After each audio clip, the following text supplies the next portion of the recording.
إن الحمد لله نحمده ونستعينه ونستغفره ونؤمن به ونتوكل عليه ونعوذ بالله من شرور أنفسنا ومن سيئات أعمالنا.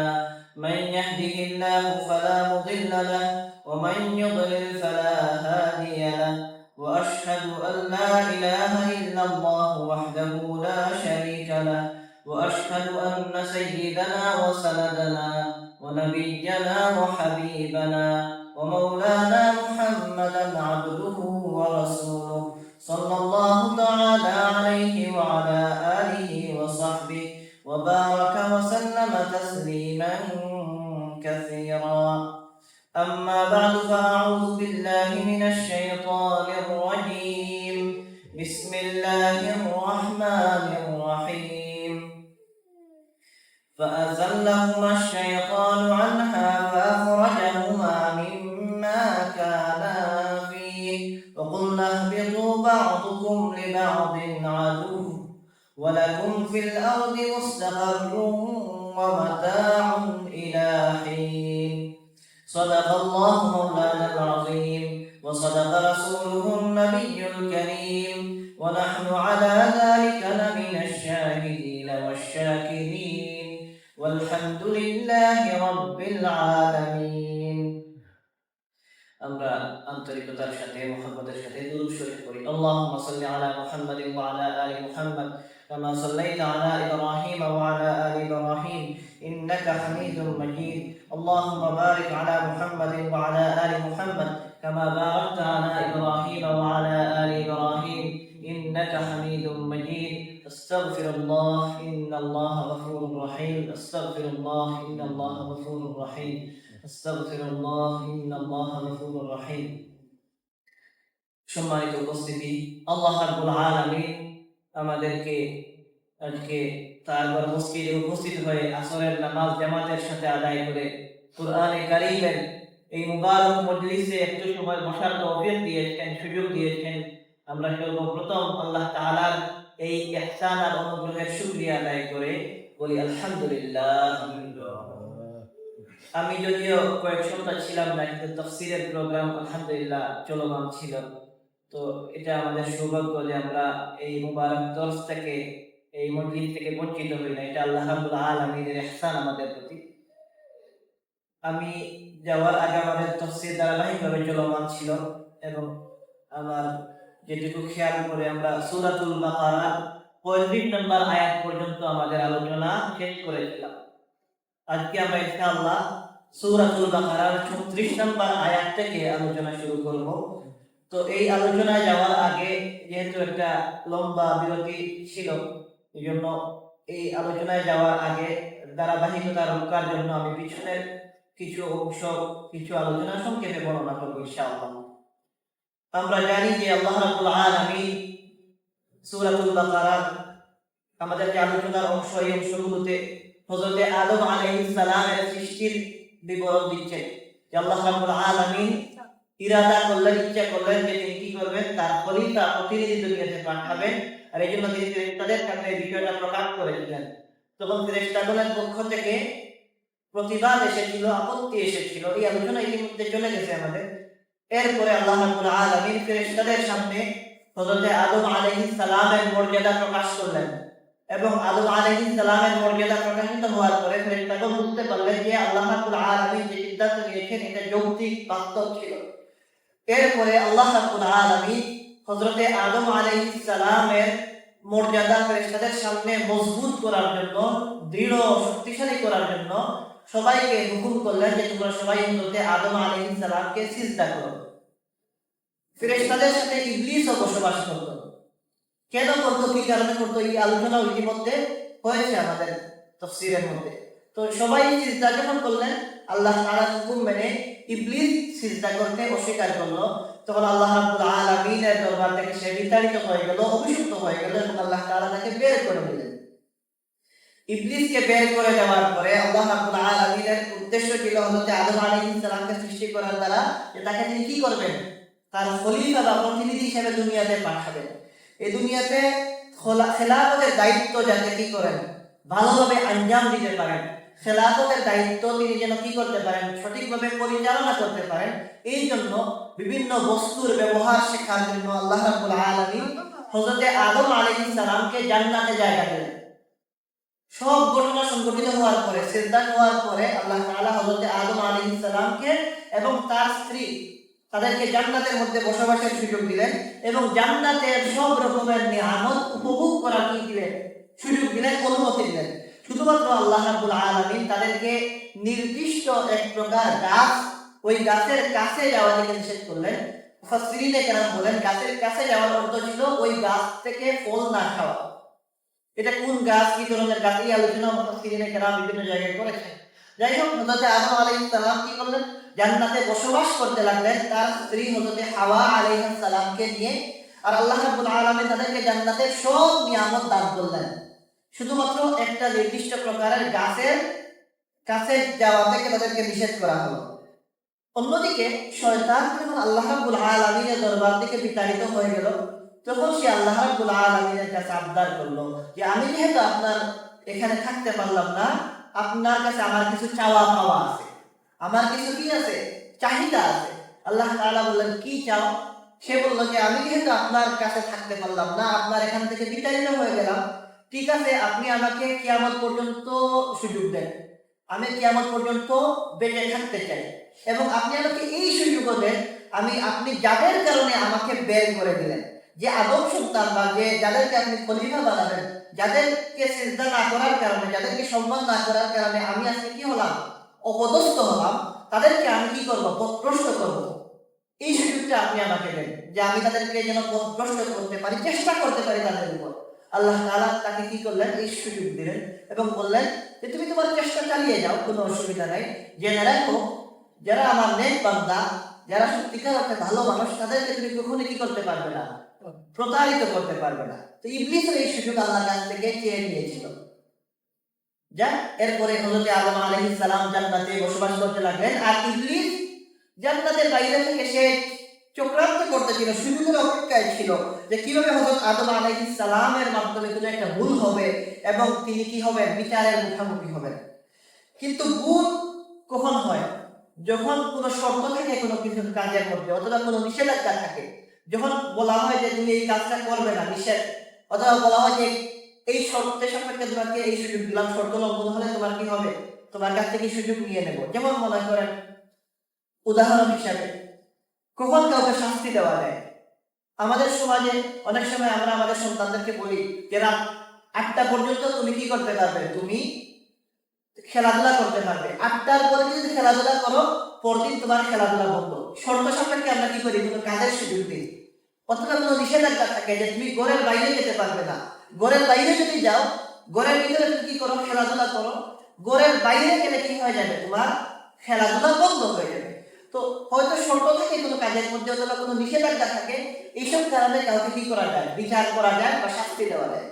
তো ইবলিস অপেক্ষায় ছিল কিভাবে হযরত আদম আলাইহিস সালামকে বিপদের মধ্যে ফেলবে এবং কিভাবে তাকে বিচারের মুখোমুখি করবে। এরপরে এক সময় শয়তান জানতে পারলো যে আল্লাহ রাব্বুল আলামিন কি করেছেন, আদম আলাইহিস সালামকে জান্নাতের সব নিয়ামত উপভোগের সুযোগ দিয়েছেন, আর বলেছেন যেটা আগের আয়াতের মধ্যে গেছে, লা তাকরাবা হাযিহিশ শাজারা, লা তাকরাবা হাযিহিশ শাজারাতা ফাতাকুনা মিনাজ জালিমিন, যে তোমরা স্বামী স্ত্রী এই গাছের কাছে যেও না, অথবা তোমরা যদি গাছের কাছে যাও অর্থাৎ গাছের ফল উপভোগ করো, গ্রহণ করো, তোমরা জালিম হয়ে যাবে। তো শয়তান এটা জানতে পারলো যে কোনো ভাবে যে আল্লাহ তাআলার পক্ষ থেকে একটা নিষেধাজ্ঞা আছে কার, আদম আলাইহিস সালামের প্রতি। এর ফলে সে হযরত আদম আলাইহিস সালামকে এই পথ দিয়ে বিভ্রান্ত করার চেষ্টা করলো। চিন্তা করলো যে এটা একটা সুযোগ, যে এই একটা রাস্তা আছে তার সামনে, যেটার মাধ্যমে সে হযরত আদম আলাইহিস সালামকে কি করতে পারবে, আক্রমণ করতে পারবে, তাকে ধোঁকা দেওয়ার চেষ্টা করতে পারবে।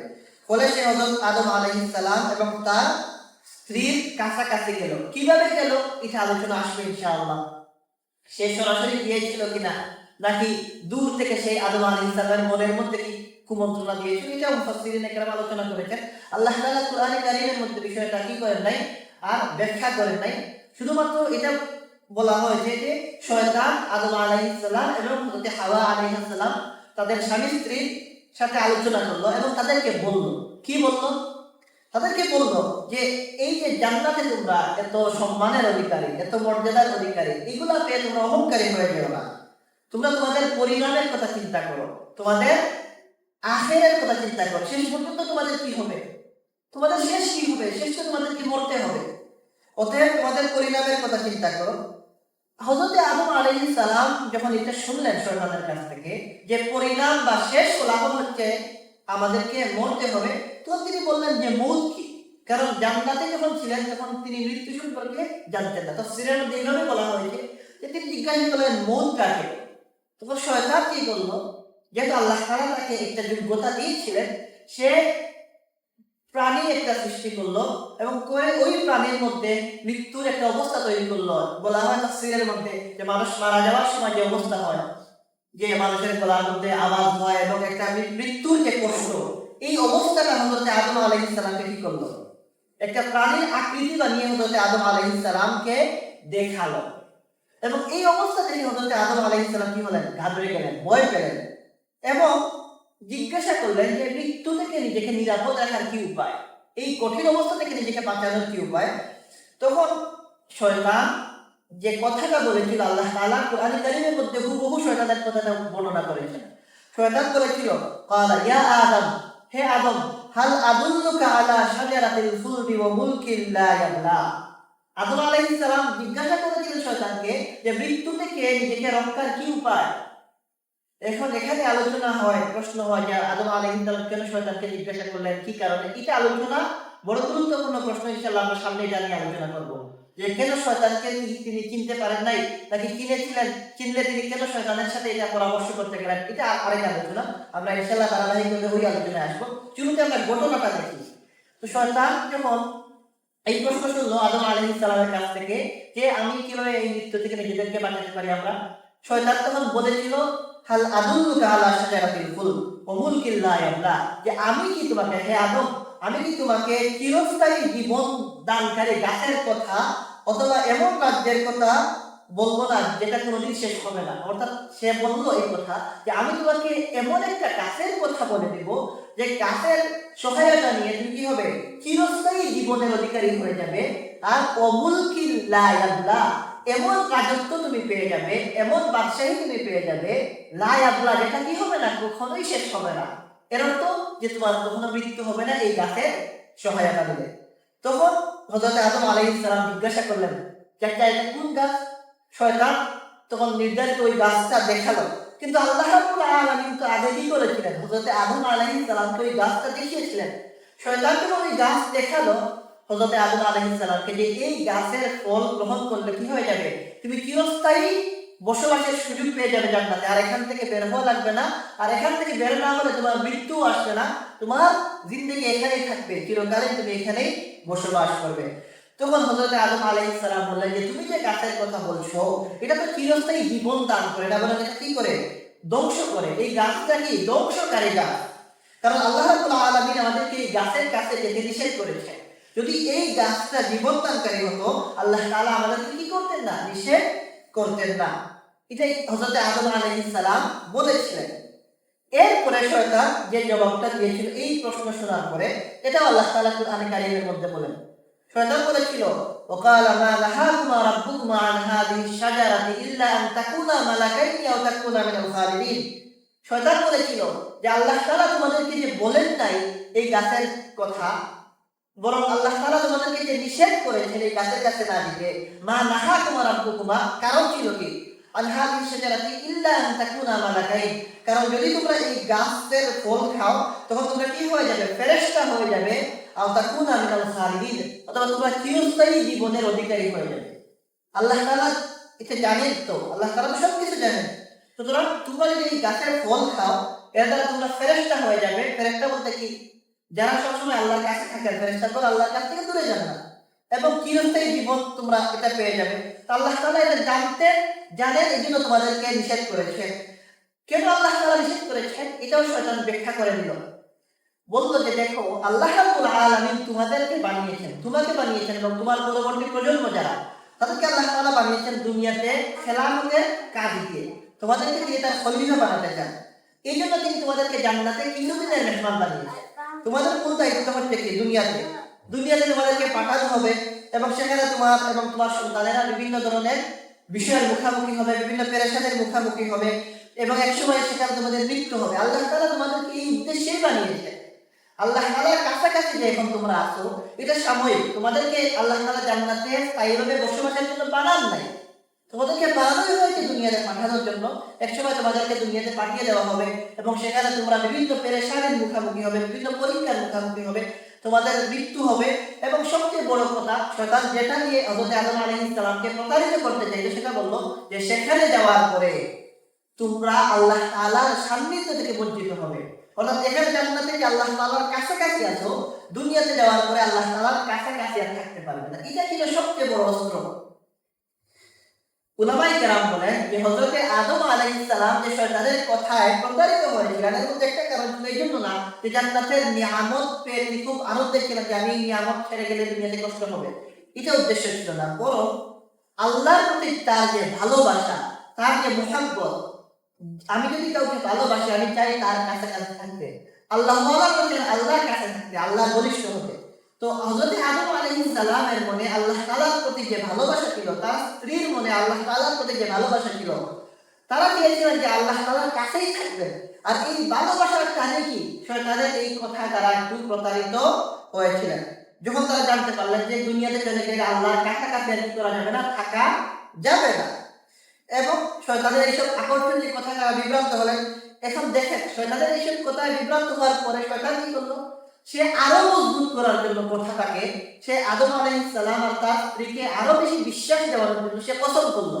আল্লাহ তাআলা কোরআনে কারীমের মধ্যে এটাও বলেন, ওয়াকাসামাহুমা ইন্নী লাকুমা লামিনান নাসিহিন। সে বলল, সে কসম করলো এবং বলল ইন্নী লাকুমা লামিনান নাসিহিন, যে কসম করে বলছি আমি তোমাদের কল্যাণ চাই, তোমাদের ভালো চাই, তোমাদের উপকার করতে চাই, তোমাদেরকে ক্ষতি করার জন্য আমি আসি নাই। আমি কসম করে বলছি, শয়তানের কথা বলেছিল, আমি কসম করে বলছি ইন্নী লাকুমা লামিনান নাসিহিন। নসিহত মানে কি? উপদেশ, কল্যাণ চাওয়া। নসিহত মানে ভালোই চাওয়া। তো সে বলেছিল যে আমি তোমাদের ভালো চাই বলে তোমাদের কাছে এসে এইসব পরামর্শ দিচ্ছি, আমি তোমাদের কি চাই না, কোনো ক্ষতি চাই না। এখন কেন তোমাদের উপকার করতে চাই এই কারণটাও সে বলেছিল। সে বলল যে দেখো আমি এক সময় আল্লাহ তাআলার কাছাকাছি ছিলাম, ঘনিষ্ঠ ছিলাম, এরপরে তোমাকে সিজদা না করার কারণে আমি এখন কি হয়ে গেলাম, বিতাড়িত হয়ে গেলাম, বিপদে পড়ে গেলাম। এখন আমি চাই তোমার উপকার করে আমার এই ভুলের প্রায়শ্চিত্ত করতে। আমি যে এই আল্লাহর কাছ থেকে দূরে চলে গেলাম, এখন তোমার একটা উপকার করলে তুমি কি হবে, আমার প্রতি কৃতজ্ঞ থাকবে, আর এটার দ্বারা আমি আমার ভুলের প্রায়শ্চিত্ত করতে চাই। হযরত আদম আলাইহিস সালাম দুনিয়ার প্রথম মানুষ, প্রথম নবী, প্রথম রাসূল। তিনি উলামায়ে কেরাম বলেন যে তিনি মনে করেছেন যে কোনো মাখলুক আল্লাহ রাব্বুল আলামিনের সম্পর্কে মিথ্যা কসম করতে পারে না। আল্লাহর কোনো সৃষ্টি, ইবলিসও তো আল্লাহর সৃষ্টি, শয়তান, তিনি মনে করেছেন যে কখনোই কি হবে না, কোনো মাখলুক আল্লাহর নামে মিথ্যা কসম করতে পারে না। এই জন্য আল্লাহ তাআলার নৈকট্য লাগার আশায়, আল্লাহর কাছাকাছি থাকার আশায় আল্লাহর যে হুকুম লা তাকরাবা হাযিহি শাজারা, যে তোমরা এই গাছের কাছে যেও না, এই হুকুমটা তিনি কি করলেন, ভুলে গেলেন, আর শয়তান তাদেরকে বিপদে ফেলে দিল। এই হচ্ছে মোটামুটি ঘটনার প্রেক্ষাপট। এখন আমরা আমাদের আলোচিত আয়াতের মধ্যে যাই। আল্লাহ তাআলা সূরাতুল বাকারা 36 নম্বর আয়াতের মধ্যে বলেন যে ফাআযাল্লাকুমাশ শাইতানু আনহা, অতঃপর এই হলো যে শয়তান তাদেরকে সেখান থেকে চলিয়ে দিল। ফাআযাল্লাকুমাশ শাইতানু আনহা, কোথা থেকে? জান্নাতে তারা যেখানে ছিলেন সেখান থেকে তাদেরকে শয়তান এই জায়গা থেকে তাদের অবস্থানকে নড়বড়ে করে দিল। মানে মনে করেন তারা যে জায়গায় ছিলেন এখান থেকে তাদের অবস্থানটা শয়তান সরিয়ে দিল। ফাআখরাজাহুমা মিম্মা কানা ফি, এবং তারা যার ভিতরে ছিলেন, যে জান্নাতের ভিতরে ছিলেন, যে সুখের জিন্দেগির ভিতরে ছিলেন, ফাআখরাজাহুমা মিম্মা কানা ফি, ফাআখরাজাহুমা, সে সেখান থেকে তাদেরকে বের করে দিল। সে বের করে দেয় নাই, সে চক্রান্ত করলো, ওই গাছের ফল খাওয়ানোর ব্যবস্থা করলো, আর আল্লাহর হুকুমে তারা কি হয়ে গেলেন, সেখান থেকে বের হয়ে গেলেন। আল্লাহ তাআলা সূরাতুল বাকারার 36 নম্বর আয়াতেই বলেন ফাআযাল্লাহুমাশ শাইতানু আনহা, শয়তান তাদেরকে তাদের জায়গা থেকে টলিয়ে দিল, তাদের অবস্থান নড়বড়ে করে দিল, এবং তারা যে সুখের জিন্দেগির মধ্যে ছিলেন সেখান থেকে তাদেরকে শয়তান বের করে দিল। ওয়াকুলনা ইহবিতু বা'দুকুম লিবা'দিন আদু, আল্লাহ তাআলা বললেন তখন যে আল্লাহ তাআলা বলেন যে আমি আদম আলাইহিস সালাম, তার স্ত্রী এবং শয়তান তাদেরকে বললাম ইহবিতু বা'দুকুম লিবা'দিন আদু, তোমরা এখান থেকে সকলে বের হয়ে যাও। আর বের হয়ে এই অবস্থা যে তোমরা একে অপরের শত্রু হবে, শত্রু অবস্থায় দুশমনী নিয়ে তোমরা এখান থেকে সবাই বের হও। এরপরে আল্লাহ তাআলা বলেন ওয়ালাকুম ফিল আরদি মুস্তাকাররুন ওয়া মাতাউন ইলা হিন, আর তোমরা দুনিয়াতে যাবে, গিয়ে একটা সময় পর্যন্ত অবস্থান করবে এবং তোমরা সেখানে মাতাউন, এবং দুনিয়াতে তোমরা দুনিয়ার কিছু আরাম আয়েশ উপভোগ করবে, দুনিয়ার কিছু সুখ শান্তিও তোমরা পাবে, আর একটা নির্দিষ্ট সময় পর্যন্ত তোমরা দুনিয়াতে থাকবে। শয়তানও কি একটা নির্দিষ্ট সময়, কিয়ামতের আগে শয়তানকেও কি করতে হবে, মরতে হবে। শয়তানও কি না চিরকালীন জিন্দেগি না। আল্লাহ তাআলা জান্নাত থেকে হযরত আদম আলাইহিস সালামকে, তার স্ত্রীকে এবং শয়তান আসমানে যখন যেতে পারতো, জান্নাতে যেতে পারতো কিনা না, এটা নিয়ে উলামায়ে কেরামের মধ্যে কি আছে, আলোচনা আছে। তবে সে ওইখানে যে ছিল এতে কোনো কি নেই, আপত্তি নেই। তো আল্লাহ তাআলা সবাইকে দুনিয়াতে পাঠিয়ে দিলেন এবং বললেন যে এখন থেকে তোমরা সবাই সবার দুশমন হবে, আর তোমরা দুনিয়াতে থাকবে এবং একটা নির্দিষ্ট সময় পর্যন্ত থাকবে এবং দুনিয়ার আরাম আয়েশ তোমরা কি করবে, উপভোগ করবে। এই হচ্ছে আয়াতের অর্থ।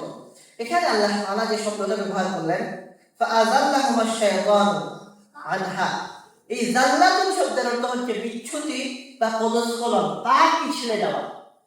মানে পা এক জায়গায় থাকা, আর এখান থেকে যদি পা কি হয়ে যায়, পিছলে যায়, এটাকে বলা হয় জাল্লা, ভুল হওয়া। তো হযরত আদম আলাইহিস সালাম এবং হযরত হাওয়া আলাইহিস সালাম, তাদের যে জাল্লাত হয়েছিল, ভুল হয়েছিল, এটা শয়তান চক্রান্ত করেছিল এবং চক্রান্ত করে তাদের এই ভুল ঘটিয়েছিল।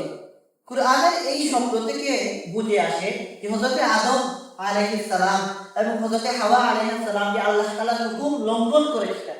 আল্লাহ তাআলা বলেছেন ওই গাছের কাছে যেও না, ওই গাছের ফল খেও না।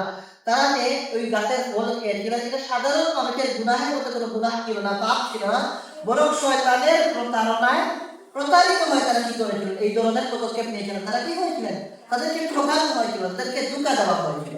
একটা হচ্ছে লুবে পড়ে নিজের ইচ্ছায় কোনো কাজ করা, আর একটা হচ্ছে কি করা, ধোঁকায় পড়ে যাওয়া। এটা নিজেরা কি করতে পারেন, বুঝতে পারেন নাই। এখন এখানে বিভিন্ন প্রশ্ন আমাদের সামনে আসে। এর মধ্যে একটা প্রশ্ন হচ্ছে যে হযরত আদম আলাইহিস সালাম আল্লাহ রাব্বুল আলামিনের দ্বারা সৃষ্টিকৃত প্রথম মানুষ, প্রথম নবী, প্রথম রাসূল। এই প্রথম নবী, প্রথম রাসূল হওয়া সত্ত্বেও তিনি কিভাবে আল্লাহ তাআলার হুকুম অমান্য করলেন? শয়তানের ধোঁকায় পড়েও কিন্তু আল্লাহর হুকুম কি করেছেন, অমান্য করেছেন। এই প্রশ্নটা বিভিন্ন আলোচনার রাস্তা আমাদের সামনে খুলে দেয়। এখানে আমাদের শুরুতে কিছু বিষয় আলোচনা জেনে রাখা দরকার ভূমিকা হিসাবে, এবং এটা আমাদের আকীদার অংশ। ইনশাআল্লাহ এই বিষয়ে আমি চেষ্টা করব আগামীতে আরো আলোচনা করতে, কারণ এই ঘটনাটা বারবার কোরআনে কারীমের মধ্যে আসবে। হযরত আদম আলাইহিস সালামের সৃষ্টির আলোচনা আসবে। শুরুতে কিছু কথা আমরা আমাদের আকীদার অংশ, যেটা আমাদের ঈমানের অংশ, যেটা আমরা জেনে রাখি যে জমহুর উলামায়ে কেরাম বা আহলে হক উলামায়ে কেরাম সবাই একমত এই কথার উপরে যে আল্লাহ তাআলা দুনিয়াতে যত নবী রাসূল পাঠিয়েছেন, সমস্ত নবী রাসূলগণ সমস্ত কবিরা গুনাহ, সমস্ত সগীরা গুনাহ থেকে নিষ্পাপ এবং পবিত্র। কোন নবীগণ কি না, কোন গুনাহগার না, কোন ধরনের গুনাহ তারা করেন না, কোন ধরনের গুনাহ তাদের দ্বারা হয় না। এটা আমরা সবাই বিশ্বাস করতে হবে। আমরা যদি মনে করি, যদি কখনো এটা বিশ্বাস হয় যে এটা আমাদের ঈমানকে ক্ষতিগ্রস্ত করবে, যে নবীগণ আমাদের মতো কি করেন, গুনাহ করতেন না, এটা সম্ভব না। কারণ নবীগণ আল্লাহ তাআলার প্রতিনিধি, আল্লাহ তাআলা তাদেরকে এইভাবে বানিয়েছেন, তারা কি নিষ্পাপ, মাসুম। নবীগণের দ্বারা কি হয় না, কোনো গুনাহ হয় না। এটা আমাদের ঈমানের অংশ, আকীদার অংশ। সুতরাং এটা আমাদের বুঝতে হবে। সমস্ত উলামায়ে কেরাম একমত যে নবীগণের দ্বারা কোনো কবিরা গুনাহ হয় না, কোনো সগীরা গুনাহ হয় না। আল্লাহ রাব্বুল আলামিন এর নাফরমানি থেকে, তারা ইচ্ছাকৃত নাফরমানি থেকে তারা মুক্ত। ইচ্ছাকৃত, এটা বুঝতে হবে, ইচ্ছাকৃত নাফরমানি থেকে তারা মুক্ত। বরং বলা যায় যে ইচ্ছাকৃত নাফরমানি করার কোনো যোগ্যতা, ক্ষমতা তাদেরকে দেওয়া হয় নাই। কারণ যদি তাদের মধ্যে গুনাহের কি থাকতো, যেমন আমাদের মধ্যে গুনাহের যোগ্যতা আছে, আমরা চাইলে এখন মসজিদে বসে আছি, আবার অনেক মানুষ কি আছে এখন বাইরে বসে কি করছে, গুনাহ করছে। প্রত্যেক মানুষের মধ্যে আমরা যদি চাই, আমাদের মধ্যে এই যোগ্যতা আছে, আমরা চাইলে বের হয়ে গুনাহ করতে পারবো। আবার আমরা চাইলে এখানে পুরা এশার নামাজ পর্যন্ত বসে বসে ইবাদত করতে পারবো। আমাদের মধ্যে কি আছে, দুইটা যোগ্যতা আছে। আল্লাহ রাব্বুল আলামিন নবীগণের মধ্যে গুনাহ করার, ইচ্ছাকৃত গুনাহ করার কোনো যোগ্যতাই দেন নাই। তারা এই গুনাহ থেকে মুক্ত। এর কারণ হচ্ছে, যদি আল্লাহ রাব্বুল আলামিন তাদেরকে এটা গুনাহ থেকে মুক্ত না রাখতেন, তবে আল্লাহ তাআলা তাদেরকে কি করতেন, এই মর্যাদা দিতেন না। দেখেন আল্লাহ তাআলা কোরআনে কারীমের মধ্যে তাদের সম্পর্কে বলেছেন, নবীগণের সম্পর্কে এক জায়গায় এসে মাইয়ুতি'র রাসূলা ফাকাদ আতা আল্লাহ, যে রাসূলের অনুসরণ করে সে আল্লাহর অনুসরণ করলো। আচ্ছা, আল্লাহর অনুসরণ করা, আল্লাহ রাব্বুল আলামিন সব কিছু থেকে মুক্ত, সব গুনাহ থেকে মুক্ত, সব ধরনের দুষ্কৃতি থেকে মুক্ত। রাসূলের অনুসরণের অর্থ আল্লাহর অনুসরণ করা। এখন রাসূল যদি গুনাহগার হন, রাসূলের অনুসরণ করা কি আমাদের জন্য সম্ভব হবে? সম্ভব হবে না। অন্য জায়গায় এসেছে আল্লাহ তাআলা বলেন, ইন্নাল লাযীনা ইউবাইউনাকা ইন্নামা ইউবাইউনাল্লাহ, যে নিশ্চয় যারা, রাসূলকে বলা হচ্ছে নিশ্চয় যারা তোমার কাছে বায়আত করে, তোমার অনুসরণ করে, তারা আল্লাহর কাছে কি হয়? বায়আত করে। বোঝা গেল যে রাসূলের অনুসরণ আল্লাহর অনুসরণ। সুতরাং আল্লাহ তাআলা যেভাবে সব গুনাহ থেকে মুক্ত, রাসূলগুলো সব ধরনের গুনাহ থেকে, ইচ্ছাকৃত নাফরমানি থেকে মুক্ত। তো এখানে কয়েকটা বিষয়ে উলামায়ে কেরামের মধ্যে ইজমা হয়েছে। ইজমা হচ্ছে যে নবীগণ, সমস্ত নবীগণ উম্মতের নিকট আল্লাহ তাআলার যে নির্দেশনা, ওহী, আল্লাহর বিধান পৌঁছানোর ক্ষেত্রে সব ধরনের ভুল ত্রুটি থেকে মুক্ত। এটা কখনোই হয় নাই যে নবীগণ আল্লাহর হুকুম পৌঁছানোর ক্ষেত্রে কি হয়েছে? ভুলে গেছে, অথবা নিজেরা ইচ্ছাকৃত কোনো কিছু বানিয়ে বলেছে, অথবা শয়তান তাদেরকে কি করেছে? ধোঁকা দিয়েছে, তাদেরকে উস্কানি দিয়েছে যে গিয়ে আল্লাহর হুকুম বলে মিথ্যা কিছু বলার সুযোগ দিয়েছে। এটা হয় নাই। নবীগণ আল্লাহর পক্ষ থেকে যেটাই বলেছে যে আল্লাহর হুকুমই ছিল, নবীগণ এই ধরনের ভুল ত্রুটি থেকে সম্পূর্ণ মুক্ত। দ্বিতীয় বিষয় হচ্ছে যে সমস্ত মর্যাদা হানিকর, মান মর্যাদা নষ্ট করে এবং সমস্ত নিম্নমানের কাজ থেকে নবীগণ মুক্ত। এবং আরেকটা বিষয় আমাদের বুঝতে হবে, যদি কখনো কুরআন কারীমের মধ্যে আমরা বিভিন্ন জায়গায় পাই যে বিভিন্ন নবীগণের সম্পর্কে যে তারা আল্লাহকে তওবা করেছে, মাফ চেয়েছে, বুঝা গেল তাদের দ্বারা কিছু কি হয়েছিল? ভুল হয়েছিল। তো এখানে তৃতীয় বিষয়টা আমাদের জন্য গুরুত্বপূর্ণ, যে যদি কোনো নবীর দ্বারা কখনো কোনো ধরনের অনিচ্ছাকৃত এই ধরনের ভুল হয়েও যায়, আল্লাহ রাব্বুল আলামিন তাদেরকে ভুলের উপর অবস্থান করতে দেন না। যেমন আমরা যদি ভুল করি, আমরা কিয়ামতের আগে জানতে পারবো না আমার ভুলের উপর আমি মাফ পেয়েছি কিনা, আমার তওবা কবুল হয়েছে কিনা, কিংবা আমি তওবা করেছি কিনা, যে কোনো মানুষ বলতে পারবে না। কিন্তু নবীগণের ব্যাপারে এই বিষয়টা নিশ্চিত যে সমস্ত নবীগণ তাদের দ্বারা যদি অনিচ্ছাকৃত কোনো ভুল ত্রুটি হয়েও যায়, আল্লাহ তাআলা তাদেরকে ওহীর মাধ্যমে সেটা জানিয়ে দেন, এবং জানিয়ে দেওয়ার কারণে তাদের এই গুনাহের বা ভুলের, গুনাহ না, আল্লাহ মাফ করুন, তাদের যে অনিচ্ছাকৃত যে ভুল, এই ভুলের জন্য তারা তওবা করে নিজেদেরকে কি করে নিয়েছেন? সংশোধন করে নিয়েছেন। এবং এই তওবার দ্বারা তাদের মর্যাদা আর আল্লাহর কাছে কি হয়েছে? বৃদ্ধি পেয়েছে। এই হচ্ছে মোটামুটি যে যত জায়গায় আমরা দেখতে পাই নবীগণ কোনো জায়গায় মাফ চেয়েছেন আল্লাহর কাছে ভুলের জন্য, এই ভুলের অর্থ ছিল যে তাদের দ্বারা অনিচ্ছাকৃত কোনো একটা ভুল সংগঠিত হয়েছে। এই ভুলটা কেমন সেটা আমরা আলোচনার সামনে করবো ইনশাআল্লাহ। এরপর আল্লাহ তাআলা তাদেরকে কি করেছেন? তওবার সুযোগ দিয়েছেন, এবং তওবা করলে কি হয়? মর্যাদা আরো বাড়ে, তাদের মর্যাদা আরো বেশি কি হয়? যে আল্লাহর কাছে বৃদ্ধি পেয়েছে। এখন এই আলোচনা এখানে রেখে আমরা একটু ভিন্ন দিকে যাই। ভিন্ন দিকে বলতে কি, আমরা নবীগণের বিভিন্ন অবস্থার কথা কুরআনে কারীমের মধ্যে পাই। বিভিন্ন নবীগণ কি করেছেন? বিভিন্ন সময় দেখি কুরআনে কারীমের মধ্যে আমরা পাই তো আল্লাহর কাছে মাফ চেয়েছেন। এবং হাদিসের মধ্যে রয়েছে যখন কিয়ামতের দিন আল্লাহ তাআলা বিচার কায়েম করবেন না, মানুষ বিভিন্ন নবীগণের কাছে যাবে, প্রত্যেকেই অজুহাত পেশ করবেন, বলবেন যে আমি আল্লাহর কাছে কি করতে পারবো না, সুপারিশ করতে পারবো না। প্রত্যেকেই বলবেন যে আমি এই ভুল হয়েছে, এই ভুল হয়েছে, এই ভুল হয়েছে। এটা হাদিস, বুখারী শরীফের হাদিসের মধ্যে পাওয়া যায়, বিশুদ্ধ হাদিসের কিতাবে পাওয়া যায়। তো এই জন্য বিভিন্ন নবীগণের দ্বারা দেখা গেছে বিভিন্ন সময় কিছু না কিছু কাজ এমন হয়েছে যেটা দেখা গেছে বাহ্যিক মনে হয় কি এটা একটা ভুল হয়েছে। এই ভুলটা কেমন ছিল? এই ভুলটা ছিল এমন, এটাকে বলা যায় যে হয়তো তারা কি হয়েছেন, বা যেহেতু তারা মানুষ ছিলেন, হয়তো তারা ভুলে গিয়েছিলেন। ভুলে যাওয়ার কারণে তাদের দ্বারা কি হয়েছে? অনিচ্ছাকৃত এই ভুল হয়েছে, অথবা তাহলে ব্যাখ্যার ক্ষেত্রে যে তারা কি করেছিলেন? একটা ভুল ব্যাখ্যা গ্রহণ করেছিলেন। ভুল ব্যাখ্যা বলতে কি সেটা আমরা ইনশাআল্লাহ সামনে বলবো। যেমন হযরত আদম আলাইহিস সালামকে নিষেধ করা হয়েছিল গাছ দেখে যে এই গাছের ফল তোমরা খেও না। এখানে শুধুমাত্র কি ছিল না, এই নির্দিষ্ট গাছ উদ্দেশ্য ছিল না, বরং এই প্রকারের সমস্ত গাছ উদ্দেশ্য ছিল। সমস্ত গাছ এই হুকুমের অন্তর্ভুক্ত ছিল।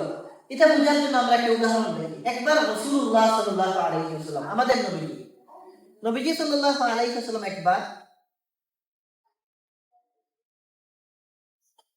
তিনি এক খণ্ড রেশমি কাপড় এবং এক টুকরা স্বর্ণ তিনি কি করলেন? হাতে নিলেন, এবং এক টুকরা রেশমি কাপড় আর এক টুকরা স্বর্ণ হাতে নিলেন, এবং বললেন যে এই রেশমি কাপড় আর এই স্বর্ণ আমার উম্মতের পুরুষের জন্য হারাম কিয়ামত পর্যন্ত। নবীজি কি বললেন? যে রেশমি কাপড় আর স্বর্ণ আমার উম্মতের পুরুষের জন্য হারাম।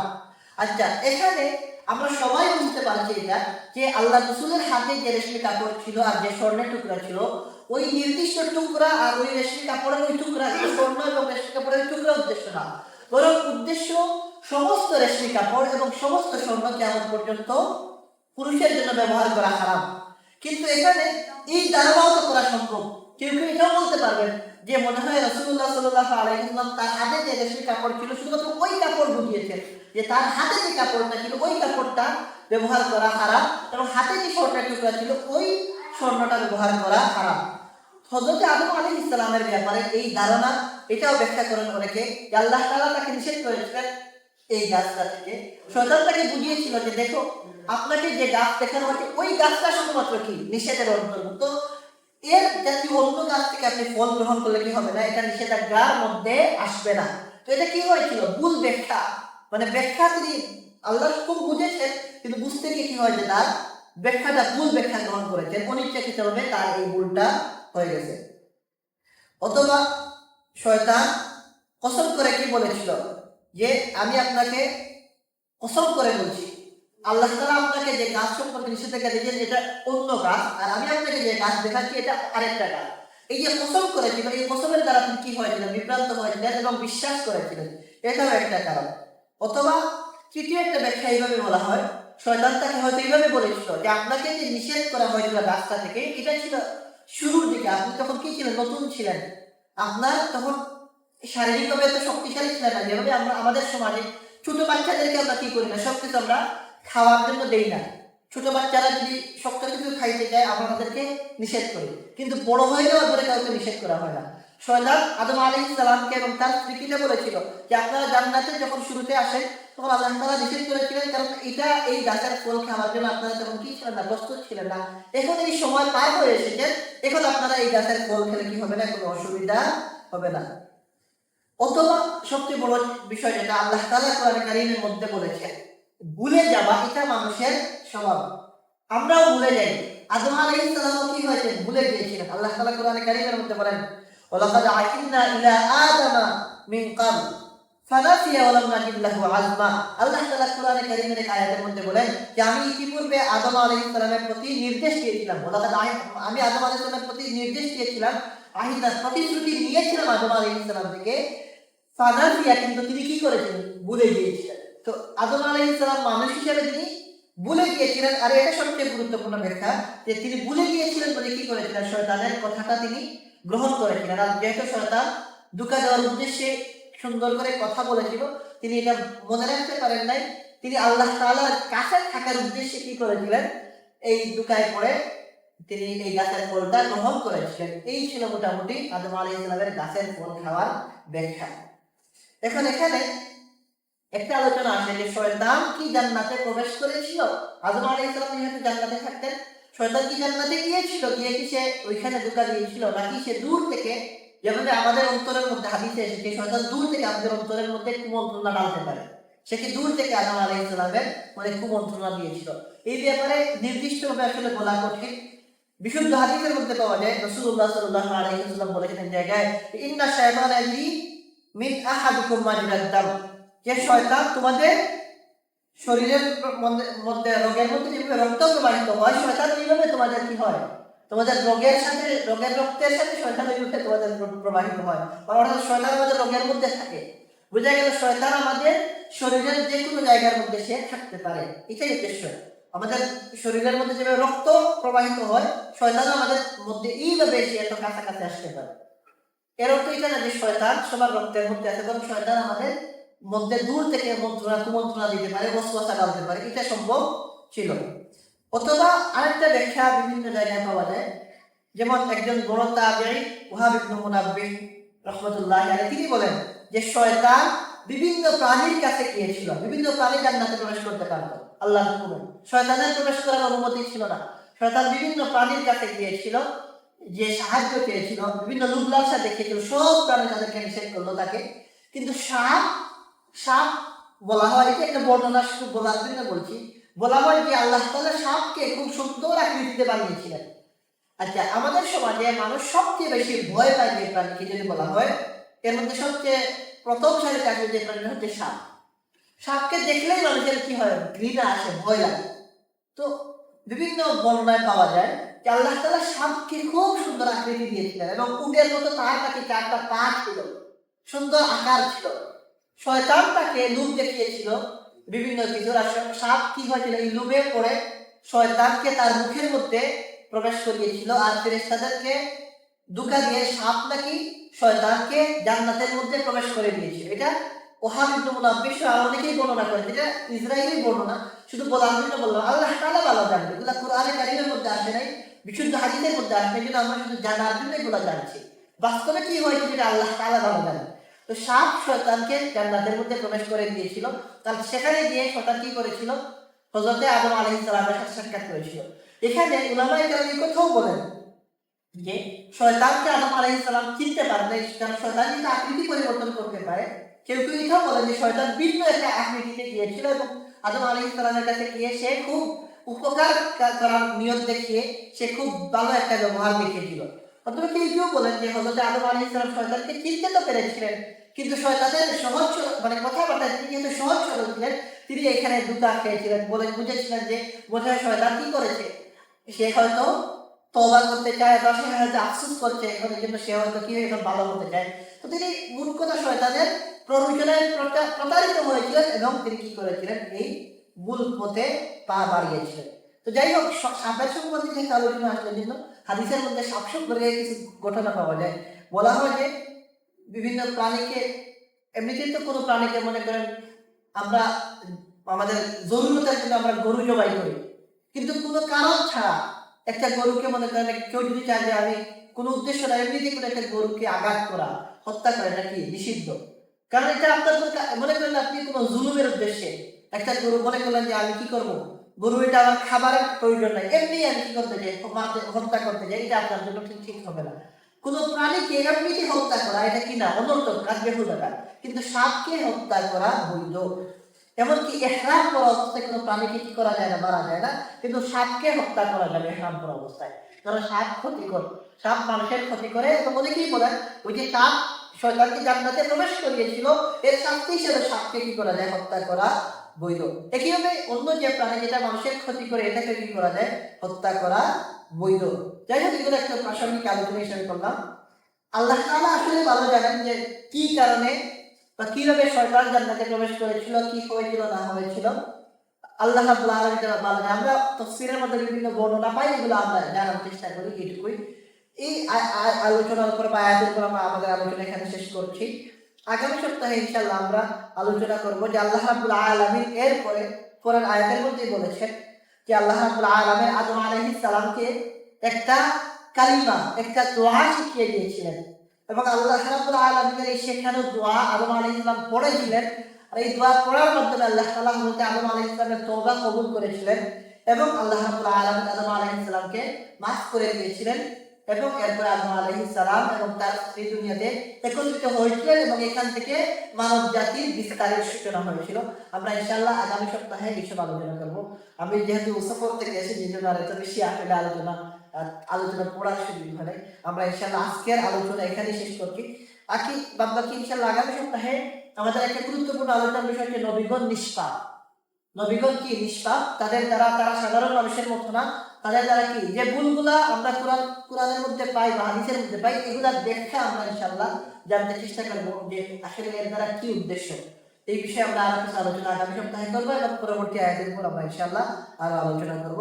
আমরা যে আলোচনা শুনলাম, আল্লাহ রাব্বুল আলামিন আমাদের এই শোনাকে কবুল আর মঞ্জুর করুন এবং আমাদেরকে ইখলাসের সাথে যেন এগুলো শোনার তৌফিক দান করেন, বলার তৌফিক দান করেন এবং আমাদের এই বসার উপর যেন আল্লাহ তাআলা আমাদেরকে সওয়াব দান করেন। ওয়া আখিরু দাওয়ানা আলহামদুলিল্লাহি রাব্বিল আলামিন।